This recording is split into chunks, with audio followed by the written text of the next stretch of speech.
చంద్రబాబు 100 రోజుల పాలనలో జరిగిన అఘాయిత్యాలను కప్పిపుచ్చుకునేందుకు శ్రీవారి లడ్డూని రాజకీయంగా వాడుకుంటున్నారని మాజీ మంత్రి రోజా విమర్శించారు. టీటీడీ స్వయం ప్రతిపత్తి సంస్థ అని సీఎంకు సంబంధం ఉండదని మంత్రులే చెబుతున్నారని అన్నారామె. నాటి సీఎం జగన్ పై నిందలు వేస్తున్నారని రోజా అన్నారు. పవన్ చేపట్టిన ప్రచాతాప దీక్ష పైన సెటర్లు వేశారు రోజా. ఈరోజు మీ ప్రభుత్వంలో మీ ఈవో ఉండగా మీరు టెస్టింగ్ చేసిన మిల్క్లో వెజిటబుల్ ఫ్యాటా ఇంకో ఫ్యాటా ఉంటే దానికి బాధ్యత ఎవరు? శ్యామలరావు గారా, లేదా ప్రభుత్వంలో ఉన్న చంద్రబాబు నాయుడు గారా, లేదా ఎవరు? టీటీడీ బోర్డులో ఉన్న మెంబర్సా? సో ఇది ఒకసారి మనం ఆలోచించాల్సిన విషయం. అంటే ఈవో గారు తాను జాయిన్ అయినప్పుడు ఏం చెప్పాడు, ఈరోజు చంద్రబాబు నాయుడు ప్రెషర్ పెట్టాక ఏం చెప్పాడు అనేది భక్తులందరూ కూడా గమనించాల్సిన విషయం. రెండవది, మీరు చూస్తే చంద్రబాబు నాయుడు డైవర్షన్ పాలిటిక్స్ ఎప్పుడూ చేస్తుంటారు. అలాగే ఈరోజు ఆ తిరుమల కొండ మీదకి జగనన్న అధికారంలో ఉన్నప్పుడు మోడీ గారు వచ్చారు, అమిత్ షా గారు వచ్చారు, ఎక్స్ సీజే రమణ గారు వచ్చారు, ప్రెసెంట్ సీజే గారు వచ్చారు. అంతెందుకు చంద్రబాబు నాయుడు ఫ్యామిలీతో సహా వెళ్ళాడు, పవన్ కళ్యాణ్ గారు వెళ్ళారు. లడ్డూలో ఏమాత్రం రుచి తేడా ఉంటే ఆ రోజే వాళ్ళు కంప్లైంట్లు ఇచ్చుంటారుగా, ఎందుకు కంప్లైంట్లు ఇవ్వలేదు?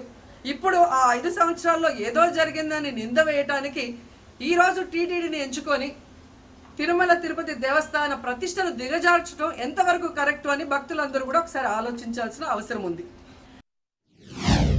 ప్రాయశ్చిత్త దీక్ష చేస్తున్నానని పవన్ కళ్యాణ్ అంటున్నారు.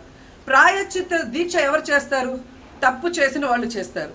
అంటే చంద్రబాబు నాయుడు తప్పు చేశాడు, ఇది అబద్ధం, ఈ లడ్డూలో కల్తీ జరగలేదు, ఇది నాకెక్కడొచ్చి ఆ పాపం చుట్టుకుంటుందన్న భయంతో పవన్ కళ్యాణ్ ప్రాయశ్చిత్త దీక్ష చేస్తున్నారనేది ఈరోజు మాకు అందరికీ అర్థమవుతున్న విషయం.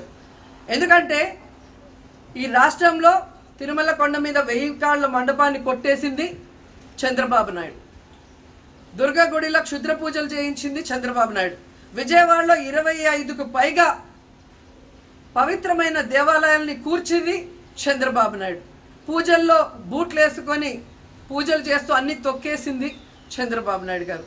ఇలాంటి చంద్రబాబు నాయుడు కోసం ఎన్ని ప్రాయశ్చిత్త దీక్షలు చేసినా ఆయనైతే దేవుడు క్షమించడు, అలాగే హిందువులు కూడా చంద్రబాబు నాయుడిని క్షమించరు.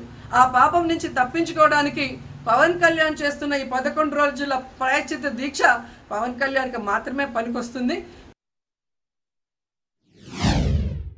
ఇదే టీటీడీ బోర్డులో మెంబర్లుగా బీజేపీకి సంబంధించిన వాళ్ళు ఉన్నారు.